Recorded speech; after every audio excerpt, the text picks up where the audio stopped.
Hello বন্ধুরা, good morning. তোমরা সবাই কেমন আছো? আশা করি খুব খুব খুব ভালো আছো। আমরাও খুব ভালো আছি। মিঠু মিন্টুর পরিবার থেকে তোমাদের সবাইকে অনেক অনেক ভালোবাসা। তো বন্ধুরা, চলে আসলাম নতুন একটা দিন নিয়ে, নতুন একটা ভিডিও নিয়ে। তো বন্ধুরা, এই ভিডিওটা হচ্ছে শিবরাত্রির পরের দিনের তারপরের দিনের ভিডিও। আর শিবরাত্রির ভিডিওটা মানে পোস্ট করব, আমি ভয়েস দিয়ে উঠতে পারিনি। তো ওটা ভয়েস দিতে হবে, সেই জন্য ভিডিওটা ছাড়া হয়নি। আমি ওটা ছাড়বো, পোস্ট করব। তবে এই ভিডিওটা আগে ছেড়ে দিলাম। তো চলো বন্ধুরা, আজকে খাবো হচ্ছে আমরা নিরামিষ।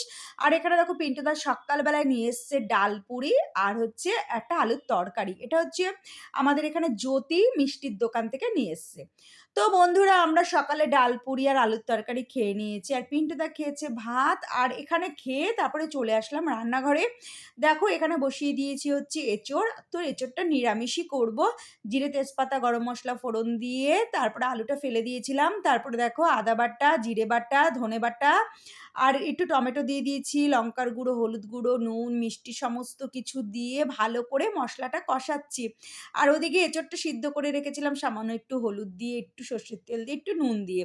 এঁচোড়টা আর ভাজলাম না, কেননা নিরামিষ করব, তো সেই জন্য আর ভাজলাম না। যদি এঁচোড় চিংড়ি করতাম তাহলে একটু ভেজে নিতাম।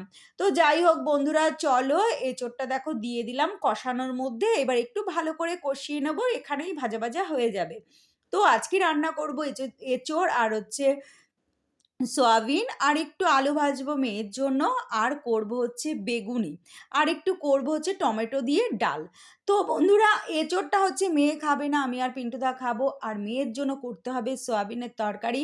তো চলো রাতে আমরা সয়াবিনটা খাবো, সেই সয়াবিনটা একেবারে এবেলায় করে রাখবো। তো দেখো এই যে মশলা কষিয়ে জল দিয়ে দিয়েছি, এঁচোড়টাও একটু ভাজা ভাজা করে নিয়েছি, এই যে জল দিয়ে দিয়েছি। এখন নুন আর মিষ্টিটা, ঝালটা একটু চেক করব। তারপরে নামানোর আগে দিয়ে দেব ঘি আর গরম মশলা। তো এই নিরামিষ এঁচোড়টা খেতেও না ভীষণ ভালো লাগে বন্ধুরা।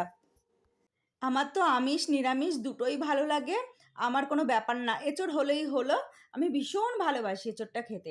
তো দেখো বন্ধুরা, ঘি গরম মশলা দিয়ে দিয়েছি, এই যে আমার এঁচোড়টা হয়ে গেছে। তো এই যে দেখো কমপ্লিট, একটু ঝোল ঝোল রেখেছি, পরে আবার এটা টেনে যাবে, গাঢ় হয়ে যাবে, এই আর কি।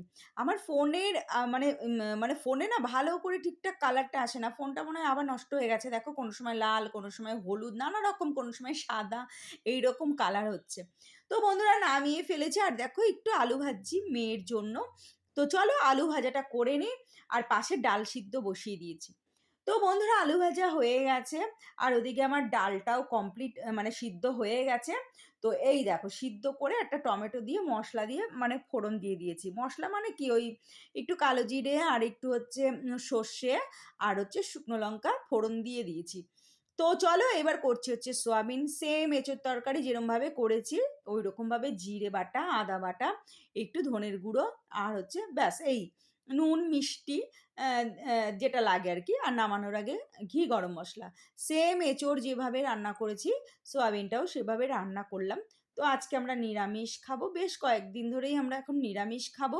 তো চলো বন্ধুরা, পিন্টুদা আবার বাজার থেকে এনেছে পনির, তোমাদেরকে দেখাচ্ছি চলো।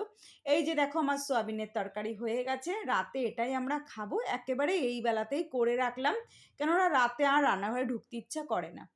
তো বন্ধুরা, সয়াবিন নামিয়ে ফেলেছি। আর এই যে দেখো বেগুন কেটে নিয়েছি। এই যে পিন্টুদা আবার এখন পনির নিয়ে এসছে, এসে বলছে যে পনির রান্না করো। আমি বলছি কি, মাথা খারাপ নাকি? এঁচোড় করেছি, সয়াবিন করেছি, বেগুনি ভাজবো, মেয়ের জন্য আলু ভেজেছি, ডাল করেছি, আবার খাওয়ার সময় পাঁপড় ভাজবো, আবার এখন বলে পনির করো। আমি আর পনিরটা রান্না করব না, এই যে বক্সে ভরে রাখলাম, একদম ফ্রিজে রেখে দেবো। আর এদিকে দেখো সোয়াবিনটা ঢেলে নিয়েছি।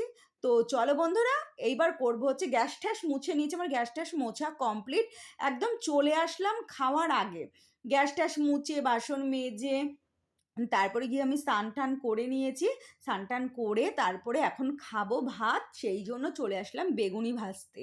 তো দেখো আমি খুব ভালো একটা বেগুনি ভাজতে পারি না, ওই সুন্দর সুন্দর দেখতে হয় সেই রকম বেগুনি আমি ভাজতে পারি না। সেই জন্য দেখো কিরকম একটা বেগুনিটা ভাজা হচ্ছে। তো যাই হোক বন্ধুরা, আর সত্যি কথা বলতে কি, এত কিছু রান্না করে ফেলেছি তো, আর এখন আমার মুড নেই বেগুনিটা ভালো করে ভাজার। আর প্রচণ্ড তেল টেনে নেয় বন্ধুরা, কতটা তেল দিয়েছি জানো তো, সব চুষে নিয়েছে বেগুনে এই তেল। তো যাই হোক বেশি তেল খাওয়া তো ভালো না। আমি আবার একটুখানি তেল কম মানে পছন্দ করি খাবার-দাবারে। তো এই আরকি।